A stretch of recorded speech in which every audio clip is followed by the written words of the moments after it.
Birmingham's oldest housing authority has been reduced to rubble. The city is hoping that with a new development, it'll reduce crime. Blazer football is back. With a 5-0 record at home, UAB is headed to the Bahamas Bowl. We've had 6 homicides in the past 6 days alone. These numbers are extremely frustrating for the Birmingham Police Department, as well as the new mayor who's set to take office in 22 days. Police say 29-year-old Antoine Collier was walking into this store with his girlfriend when 2 men walked up and riddled his body with bullets. A lot of questions and a lack of closure for these families, including that of 34-year-old LaCandria Rush, who was shot and killed 1 week ago tonight. We're here outside the Doug Jones campaign headquarters, where he played it fairly safe tonight regarding the allegations against Roy Moore. After a recent string of shootings, the Housing Authority has partnered with the Birmingham Police Department in creating a tip line in an effort to keep residents safe. If it's a one-time thing, it's just an effort in vain. Birmingham Police partnering with the Housing Authority to infiltrate the public housing community. Violence needs to stop, and it starts today. Officers handed out these flyers, going door to door. Yes, sir. We'd be glad to encourage citizens to work with them to decrease violence that some say happens all too often in their community. It's like, ooh, hell. You can't sleep. It's like they shoot on the hour. I know one of the strategists. Bring the jump out boys back. Because if you ain't got them jump out boys, you being friendly. And if you being friendly, you gonna keep getting what you get. Shootings, violence, and senseless death. Residents want it to stop, but they say it's not always caused from those in their community. Some of them don't live here. They're outsiders that comes in, that have friends and associates that lives in Marks Village. Now, everybody in Marks Village is not bad.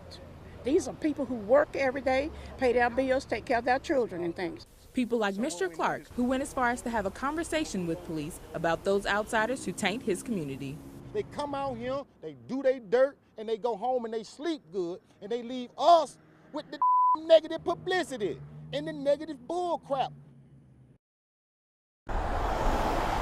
Roy Moore campaign signs vandalized in a Birmingham neighborhood as new sexual assault allegations come forward almost seemingly by the day. I'm a Republican, but Roy Moore, no way. I'm for Doug Jones. I'm another Republican for Doug Jones.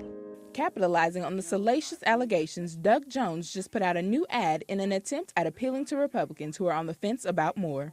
Well, I have said, like so many Republicans have said, so many people across this country have said, that it seems to me that the statements made by the women up in Etowah County have much more credibility than the denials, whether it's by Roy Moore himself or his handler. What do you think are the top priorities? Meanwhile, Jones supporters hard at work on the phones trying to reel in every vote they can get. You don't get off the phone, you just talk to whoever you got to talk to. Thanking and encouraging them, Jones says he wants to win, but it's about time to have a serious conversation about sexual assault. There's a big difference between talking about the conversation and the way women need to be empowered in this country to come forward. Right. We're going to have to talk about that. Look, folks, we're at a tipping point here. We have seen a cavalcade of allegations against powerful men, and it's about time we have this conversation.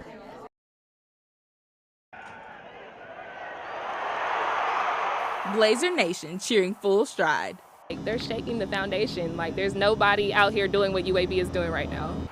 And I mean nobody. A program Left for Dead has revived the spirit of the city and a campus with a 6-3 record.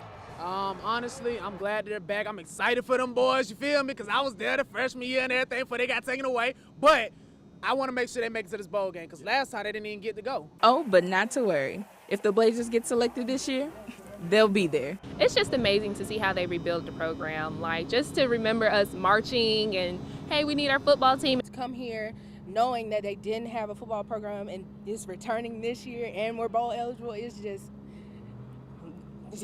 breathtaking. It's just a very emotional topic for hardcore fans who know the story. But with newfound hype behind these Blazers, students are fired up. It's been turned. Like, I mean, just to say, like, I'm still in shock. Everybody's been pretty hyped so far. You know, football season is like something to really get excited about, so everyone's like really, really happy. This is just the beginning for us. It was a minor setback for a major comeback, and we're going to be bigger than ever.